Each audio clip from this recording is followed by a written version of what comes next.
Yes, I did actually. She's a practical person. She's a down-to-earth person. She's very, very smart, very astute, and she knows her craft. It was meant to be a sci-fi masterpiece. Instead, it became the one film Harrison Ford quietly dreads. The visuals were groundbreaking. The world was unforgettable. But something happened behind the scenes of Blade Runner that changed how Ford saw the project. And one person in particular made it worse. Why does Harrison Ford still speak so coldly about a film critics now call a classic? And what happened between him and co-star Sha Young that nearly derailed everything? We're digging deep into the regrets, the resentment, and the fallout that followed this landmark 1982 film. Harrison Ford before the Blade. Before Harrison Ford stepped into the rain-soaked, neon-lit shadows of Blade Runner, he was already a reluctant superstar. His path to fame hadn't been paved by connections or childhood stardom. He'd been a carpenter, a self-described late bloomer who only entered the acting world after years of blue-collar labor and rejection. Ford had no illusions about Hollywood. He didn't trust it, and he didn't worship it. That skepticism became part of his charm, and part of what made him so unforgettable on screen. His breakout role as Han Solo in Star Wars made him a household name. Audiences fell for the cynical smuggler with a smirk and a blaster. But behind the scenes, Ford didn't love being pigeonholed as a science fiction hero. He wanted to do real character work. He wanted dramatic roles, grounded scripts, stories that gave him room to act, not just react. And yet, he kept getting offered similar parts: space pilots, roughneck adventurers, men of few words, and many punches. Then it soon came Indiana Jones. And in Raiders of the Lost Ark, Ford proved he was not a one-shot sci-fi wonder. He had the range and charisma as a lead that could mean franchise potential. The film was a mega hit. Ford could have coasted on sequels for the rest of his life. However, in 1981, he took a hard turn. It agreed to star in a dense, cerebral noir thriller by Ridley Scott. The script? Confusing. The world? Bleak. The dialogue? Sparse. The character? Emotionally numb. Blade Runner was everything Ford's previous praise was not. What were his reasons for everything that he said yes to? The question fans would tussle with, including even Ford himself, in the coming years. Some would say it was about seeking credibility. Others had their bets on it, thinking he simply liked the visual way in which Ridley Scott told stories after Alien. But whatever the reasoning might have been, he was on board for the role of Rick Deckard, a weary ex-cop hunting rogue androids through a seedy Los Angeles. He didn't much care for the script, thought the narration was clunky, didn't think the character made sense, but he showed up, and that was where the problems began. Even at the front, Ford had a gut feeling that the project was going to be taxing, not for the shoot alone, but also because of who was to star opposite him. An actress with fiery spirit, an unconventional approach, and an utter disinclination to accommodate him. Her name was Sha Young. Ford has always been in the company of strange co-stars. Most of all, he has had an argument with Star Wars creator George Lucas because his dialogues have been so stiff and unyielding. And then he survived the frenetic energy that permeated through the filming of the Indiana Jones feature. But something about Blade Runner was quite different. The tone was suffocating. The shooting was long and brutal. Chemistry with Young just wasn't there. What Ford did not know already was that Blade Runner was to challenge Ford's endurance, but also his patience, professionalism, and only way of knowing how to work with someone who refused to bow down. He would later come to describe it as arguably one of the most joyless productions in his life. Well, the cameras weren't rolling yet, and Sha Young was going to show up on the set with more than her lines. She would bring a force of will that would come directly into conflict with Ford's coolness. But it wasn't the genre that made Ford hesitate. It was the woman he had to star alongside. Enter Sha Young. Before Blade Runner, Sha Young was poised to become one of Hollywood's breakout stars. She had the look, elegant, timeless, haunting, and a sharp mind that refused to accept being reduced to just another pretty face. In the early 1980s, she was still relatively new to the industry, but there was already a buzz around her. She'd shown up in Stripes and Jane Austen in Manhattan, but Blade Runner was going to be her big leap. It wasn't just a role.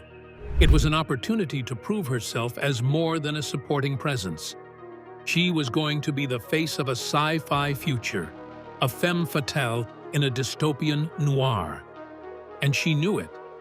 Half of it was Sha Young's completed screen test, and half of it was Ridley Scott typing in her eyes before she made as Rachel, ultimately a replicant who begins to doubt her own humanity. She could exude the coldness of feeling she felt or the vulnerability of her mind. And Rachel would be exactly that way. The character had to remain one of a kind, multifaceted, and so terribly fragile as would be seen from behind the polished exterior. The character posed a challenge, even more so, to a girl so young in the business. Nevertheless, Young was determined to have it, and there was no way she was just going to blow this great role. Her acting is pretty deep, full of emotions. She could go beyond what was seen on the screen. More of a nonconformist. In her acting, she couldn't care less about crossing the line. Sha Young was a woman who never played politics on set. She meant business.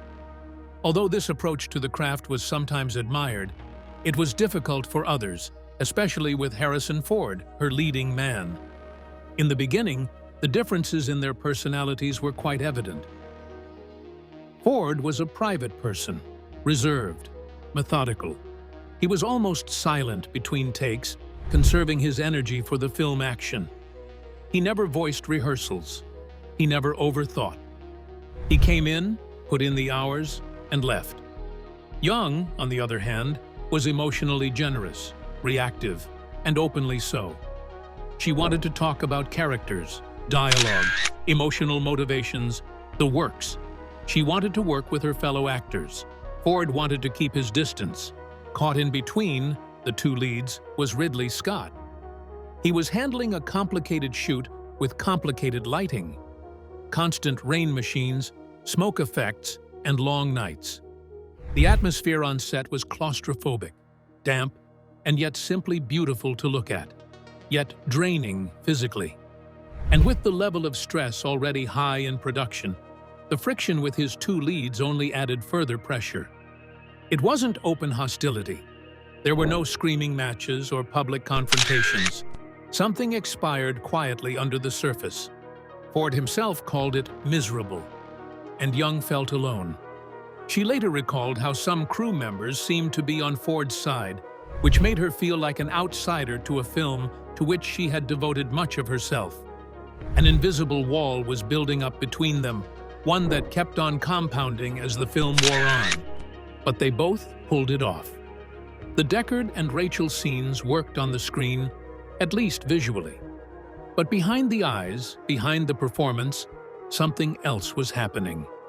Young found Ford to be cold and unagreeable. Ford found Young unpredictable and hard to read. This was not romantic tension. It was emotional distance. And when the film's most contested scene came around, one every soul would speak on for the next few decades, it revealed just how damaged the bond between them had become. And once the cameras rolled, that same intensity would ignite a storm behind the scenes. A production drenched in darkness. There's a moment in Blade Runner that has haunted audiences ever since the film's release in 1982. It's the scene where Rick Deckard forces himself on Rachel, pinning her against the blinds, blocking her from leaving, and commanding her to say she wants him. In the film, it's stylized as noir romance. But beneath the surface, it plays with an edge that makes many viewers deeply uncomfortable. And behind the scenes, it was even more fraught. That scene wasn't in the original draft, the way it ended up on screen. It evolved during filming, and not organically. Ridley Scott, wanting to intensify the emotional stakes between Deckard and Rachel, pushed for a scene that would blur the lines between desire and control. He wanted ambiguity, but what he created instead was a scene that felt coercive and forced. And for Sha Young, filming it was nothing short of emotionally devastating. Young and Ford's tension had been brewing for a while. They did not share a good relationship, and there was an absence of trust. Hence, the unease during the filming of this most important moment and intimate scene was more than simply acting. It was genuinely there. Young later commented about how vulnerable and unsupported she felt during the filming of that moment. She was young and inexperienced and found herself in a physical scene for which there had not been sufficient sensitivity and rehearsal, requirements now taken for granted on most sets. Ford at this point did not talk much about what happened on that day, but over the years, he finally admitted that it was quite a bad experience for all the people. He does not mention names. He refuses to elaborate. But his tone suggests that whatever happened that day on the set, it is something he does not pride himself on. It was shot with minimal takes, and according to some reports, the atmosphere seemed cold and clinical.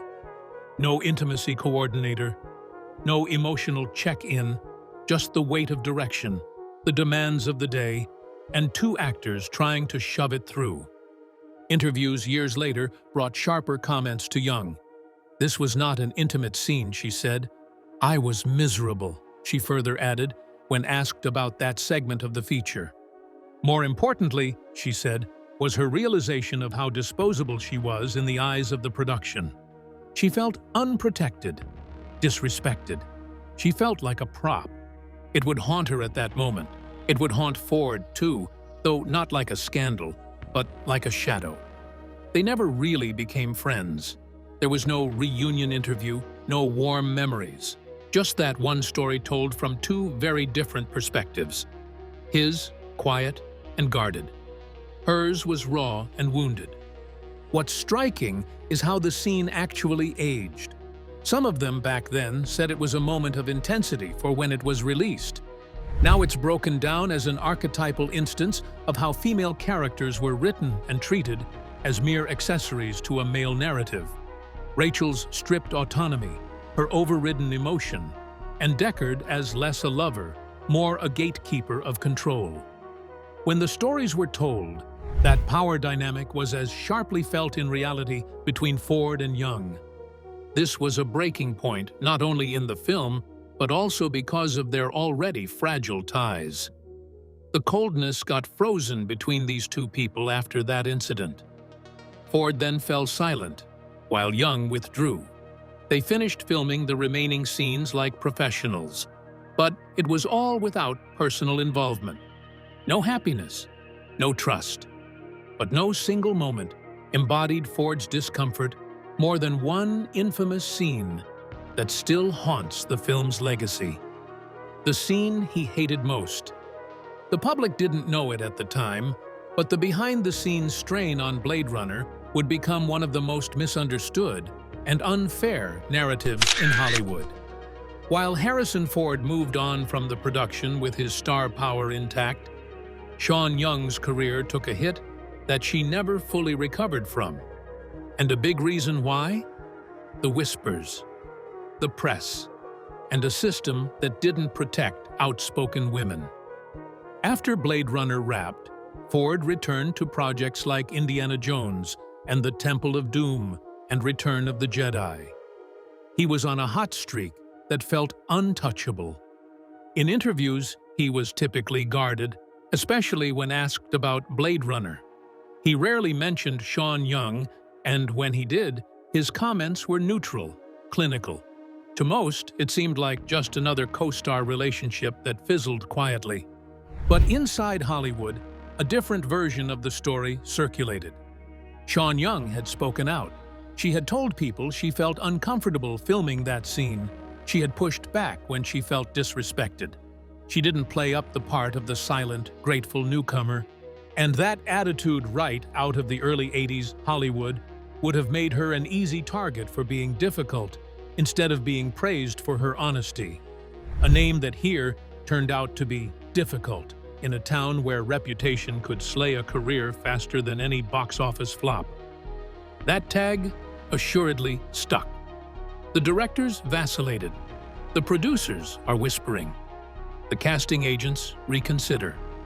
And the irony was bitter Susan Young even did exactly the way it should. She was supposed to deliver a powerful performance in a major film. But of course, she had not played by the unwritten rules. Refusing to keep silence on experience is what the system punishes for. Conversely, Ford remained relatively unscathed by the uproar surrounding her. His name never slipped into the murmurs about trouble on set. He was the male lead, the hero. And though he never threw Young under the bus publicly, he never defended her either. Not once did he explain what happened. He never acknowledged her version of events. Silence is in its own way doing damage. Many years later, Sha Young would tell how very shut-in she became after Blade Runner. How the industry turned against her, quietly at first, and then unmistakably. According to her, the lesson was that being right did not matter. Being quiet did. And she would not be quiet. Her reputation followed her into each and every audition room. She missed out on roles for which she was perfect. At the last minute, they recast her. There was always someone in the room who had mentally made a decision even when she showed up fully prepared and professional. She was the risk. She made a story. She was that actress from Blade Runner. And the most rage-inducing thing, she really did nothing at all. Meanwhile, the career of Ford spanned a golden span. From Witness to Air Force One and The Fugitive, he became the symbol of calm, masculine authority. But the film that never got that much commentary from him? Blade Runner. Although it is one of his most visually iconic roles, he often played down that fact. "I didn't like the movie," he once bluntly stated. "I didn't enjoy the process." He described the filming experience in several interviews as unpleasant. He never mentioned Sha Young by name. That time, intentional or not, only contributed to the one-sided nature of the narrative. For decades, Young was known as the one to make things messy. But now, years later, more people are starting to rethink that perception, to ask questions, to see her not as difficult, but brave. As someone who was put in a position no young actress should ever have to navigate alone. The fallout work was not a mutual choice. One star rose while the other faded.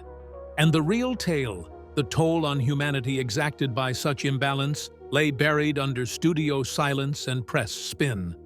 And the tension didn't end when the cameras stopped rolling. It only got worse. Silent War. Ford versus Young. By the mid-1980s, Sha Young was no longer just the mysterious beauty from Blade Runner. She had become, in the eyes of Hollywood insiders, a problem. She wasn't blacklisted in the traditional sense, her name didn't vanish overnight, but she was boxed in, typecast, overlooked, and most damning of all, whispered about. But Sha Young didn't retreat quietly. She fought back in ways that shook the industry's perception of her, for better and for worse. After Blade Runner, Young secured a role in Dune, another ambitious sci-fi epic directed by David Lynch. Yet even there, she couldn't escape the shadow of her previous set experience. Reports surfaced of her being strong-willed on set, code, once again, for not letting herself be pushed around. The press began painting her as difficult, moody, and volatile. Most of it wasn't based on fact, it was narrative. And narratives, especially in Hollywood, are hard to slay. But Young refused to let the whisper campaign faze her. Instead, she embraced the one thing most feared from a woman in the industry: speaking out. In various interviews, she openly criticized the conditions she had gone through on Blade Runner. She called out the disrespect she received and the emotional pain of shooting that infamous scene with Harrison Ford. Not naming him as the villain, she nonetheless made it clear that what transpired was deplorable. Regarding her reputation, she didn't sugarcoat it. "They call me difficult because I say what I think," she said in one interview. "If I were a man, they'd call me direct." That honesty did not make her any friends with top executives, but did earn her respect among a burgeoning number of women in the industry, even if they were too terrified to express it publicly. She was ahead of her time, calling out a system already decades away from dealing with actresses who would not play nice. Up until that point, there had been no mention of Batman Returns. In 1991, Young found herself cast as Vicky Vale in Burton's set-into-motion Batman. But when she injured herself on set, Kim Basinger took over and filled the role with very little time before the movie's release. Thus it was that Young, desperate to be Catwoman in the sequel, lobbied tirelessly for the role. And when she did not get a callback, she made headlines confronting WB in a full homemade Catwoman suit, crashing studio meetings, and demanding to be heard. To the press, it was eccentric, even bizarre. But for Young, it was survival. She sensed the door closing, and if she did not make noise, she would be forgotten. Yes, it was media stunt born out of desperation. And it went wrong. Tabloids tore her apart, executives labeled her unhinged. And once again, the word difficult returned, this time with renewed volume.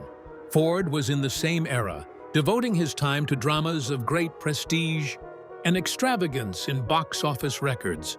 All these films, The Fugitive, Patriot Games, Clear and Present Danger, added up to his legacy. Yet nothing about Blade Runner, certainly not about Sha Young. Supposedly, Young's audaciousness was her signature, the burden she bore. She was a nonconformist. She kept her chin high, and the industry paid for it. But the simple truth beneath all the chaos was, Young wanted to work.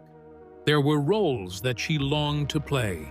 She wanted the same freedom of being flawed, strong, and commanding as the males-looking, commanding like Harrison Ford, without questions asked. It wasn't just a fight against the roles she lost.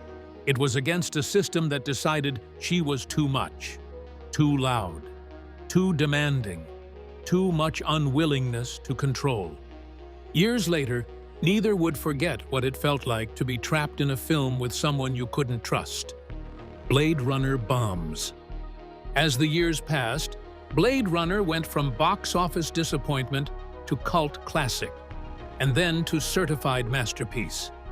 Critics who once called it slow and confusing now praised its visual brilliance, philosophical depth, and timeless design.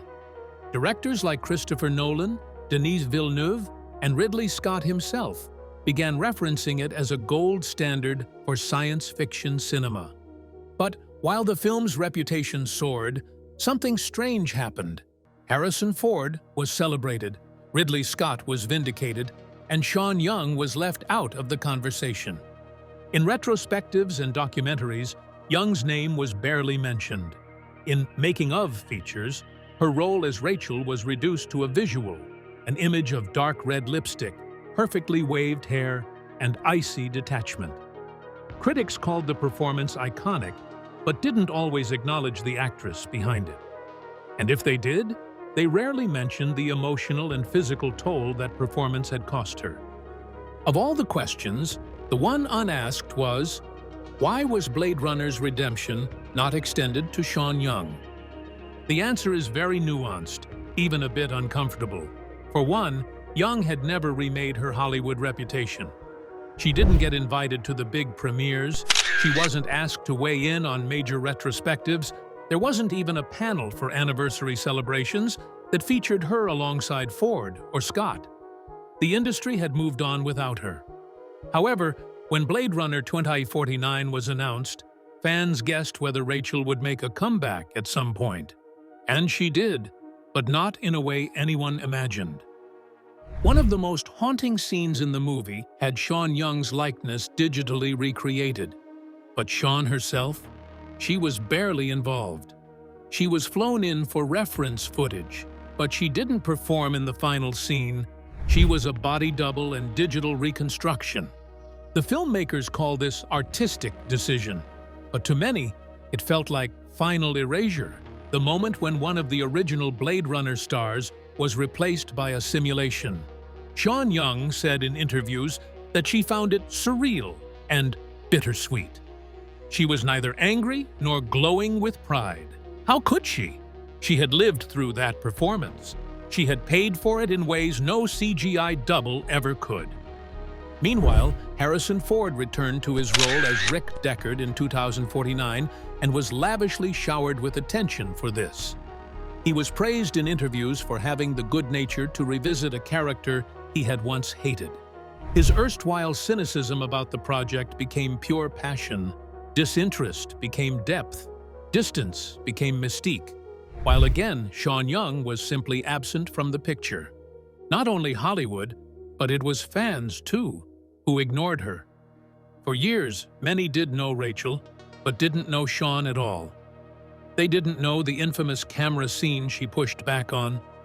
They did not know how her career paths closed quietly. They didn't know that behind the perfectly styled hair and cold, calculated delivery was a young woman who had to armor herself just to survive the set. Only recently has a change occurred. Essays now appear, online documentaries, even fan forums that have been visiting Young's performance under another light. They began inquiring how much of that coldness in Rachel was real acting, and how much was due to that set of very emotionally alienating conditions, really. There, they now see it. What looked like robotic poise was real, trying to hang in there in a room where one did not feel physically safe. Yet still, Sha Young never begged for pity. She never begged to return to the limelight, but she wanted acknowledgement. Not for merely surviving the Blade Runner, but for its shaping. She made Rachel unforgettable. Not the costume, not the lighting, not the Vangelis soundtrack. Sha Young did it, and no one gave her due credit for far too long. Yet despite his regrets, the movie refused to fade. And that's when the story took an unexpected turn. Legacy without closure. For decades, Harrison Ford was tight-lipped about Blade Runner. He rarely brought it up in interviews unless prompted, and when he did, his answers were short, even dismissive. He had famously clashed with Ridley Scott over the film's direction. He disliked the voiceover narration the studio forced him to record. He wasn't thrilled with the final cut, and most tellingly, he never spoke at length about Sha Young. But silence has a way of aging badly. As Blade Runner transformed from a troubled production into a pillar of cinematic history, people started looking back. They wanted to know what really happened behind the camera. And eventually, even Ford couldn't avoid it anymore. Then came a sit-down interview in the 2010s. It wasn't heavily promoted. It wasn't intended to stir up controversy. But in a quiet moment, Harrison Ford did something he hadn't done before. He talked about Blade Runner honestly and emotionally. He admitted that he did not fancy making the movie because the process was draining.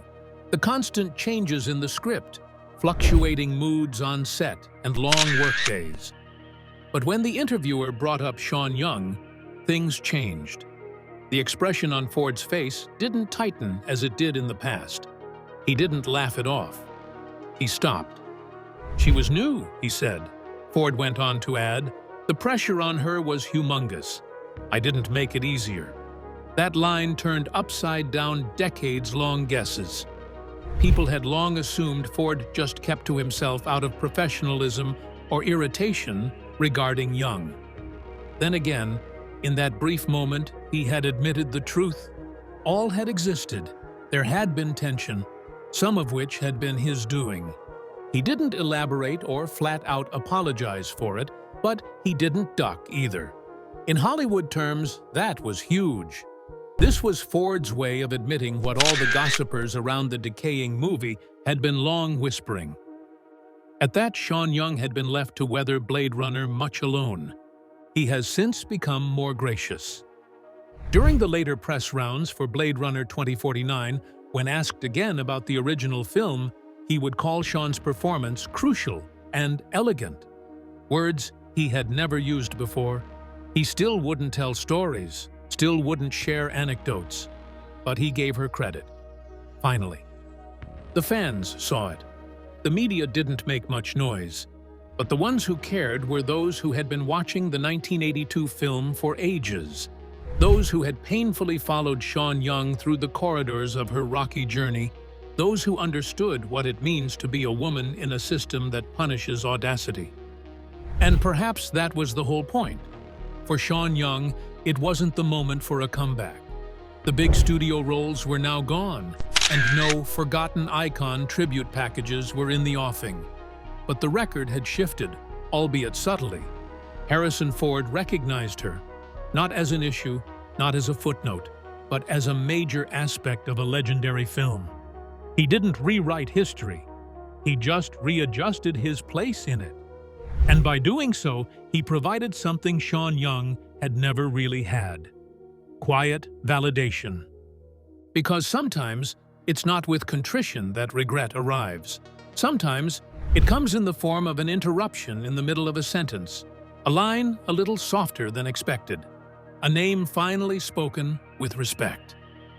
The separation between Young and Ford was never meant to be formally reconciled in the public eye, and therein lies the essence of the shift.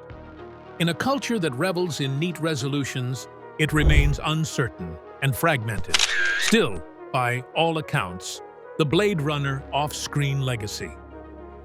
Ford's fleeting words of indifference acted themselves, precisely to the end that they were anti-spectacle. What happened behind the scenes tells a different story from what made it to theaters. If you want more raw, hidden Hollywood stories like this one, don't forget to like, subscribe, and hit the bell. Stick around for our next video. There's plenty more drama to uncover.